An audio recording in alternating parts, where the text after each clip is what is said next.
ස්වභාවික බෙන එක තැන්පත් වූ ජනපදයක් අල්ලා ගන්නා ආකාරය බලමු.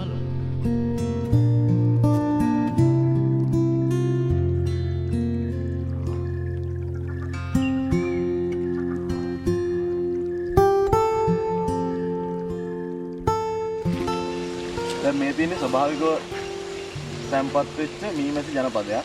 අපි මේ වගේ ස්වභාවිකව තැන්පත් වෙච්ච මීමැසි ජනපදයක් පෙට්ටිය කල්ලා තැන්පත් කරන්න කලින් අපි බලන්න ඕනේ ඒක සකස් වෙලා තියෙන්නේ කොහොමද. අපි ඒක මේ අපි පෙට්ටිය තුලට දාගන්න අපි මොන විදිහටද ක්‍රියා කරන්න ඕනේ කියන එක මූලිකව බලන්න ඕනේ. මොකද හැමදාම කියන්නේ ස්වභාවික තැන්පත් වෙච්ච ජනපදයක් කියලා කියන්නේ හැම වෙලේම අලුත් අත්දැකීමක්. ඒක විනෝදජනක අත්දැකීමක්. මොකද මේක දැන් විවර කරගෙන විවර කරන්න නැතුව ගන්න පුළුවන් ක්‍රමයක් තියෙනවා නම් ඒක බලලා මේ මීමැසි ජනපදයේ පෙට්ටිය තැන්පත් කරගන්න.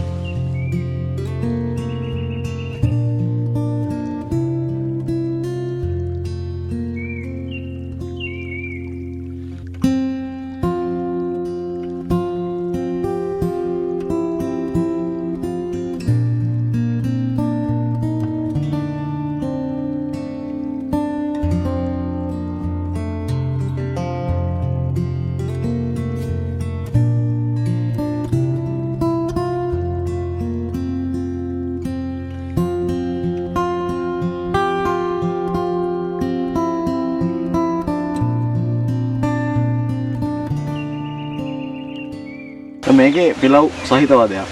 මේ වගේ වද කොටස් අනිවාර්යෙන් අපි ජනපදයට ඇතුළත් කළ යුතුයි. සාමාන්‍ය මේ වදයක් ඒ ස්වභාවිකව තැන්පත් වෙලා තිබ්බ තැන යාලා ඒ ඉහළ උපස්තරයට සම්බන්ධ කරන පැත්තටම අපි මීමැසි පෙට්ටිය තුලට ගන්න කොටත් සම්බන්ධ කරන්න ඕනේ රාමු වලට. නැත්තම් මේ සෑම කුටීරයකම තියෙන පොඩි ඉහළට ආනතියක්. මොකද පිලවා කෙලින්ම ඉන්නවට වැඩිය පොඩි ආනතිය සහිත කැදල්ලක් තුල ඉන්නකොට ආරක්ෂා වැඩි නිසා එම විදිහට තමයි නිර්මාණය කරලා තියෙන්නේ. ඒකෙන්ද අපි මේකට අතුලත් කරනකොට ඒ විදිහටම වදේ නැවත අතුලත් කරන්න ඕනේ.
මෙන්න මේ විදිහට මේ වද කොටස්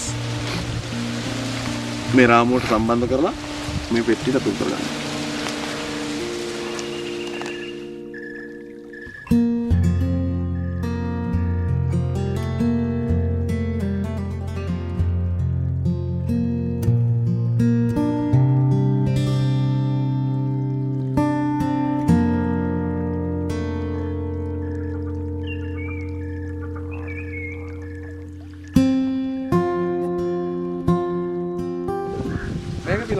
මේක සම්පූර්ණ තියෙන පිලාවල්.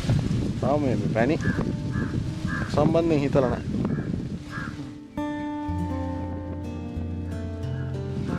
මේ වදයක් අතට ගත්තකම අපි හොඳට පරීක්ෂා කරලා බලනවා රැජින ඉන්නවද කියලා. බොහෝ විට මේ වදත් එක්ක රැජින එනවා.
මීළඟට ස්වභාවික නොවන ස්ථානවල තැන්පත් වූ ජනපද අල්ලා ගන්නා ආකාරය බලමු.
කාර්ය අවසන් වූ පසු එම ස්ථානයේම අඳුර වැටෙන තෙක් පෙට්ටිය තැබිය යුතුය.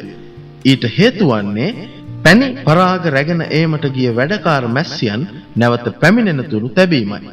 සවස් කාලයේදී අපට අවශ්‍ය ස්ථානයකට ජනපදය රැගෙන යාම සිදු කළ හැකියි.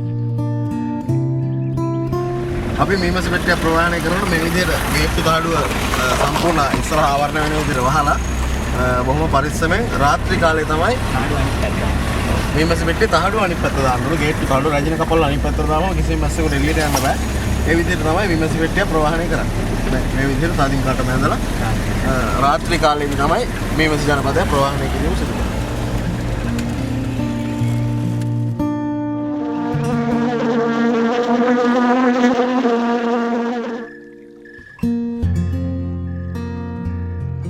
තම ගෙවත්තේ තද හිරු එළිය නොඇටෙන තරමක වදුල සහිත ස්ථාන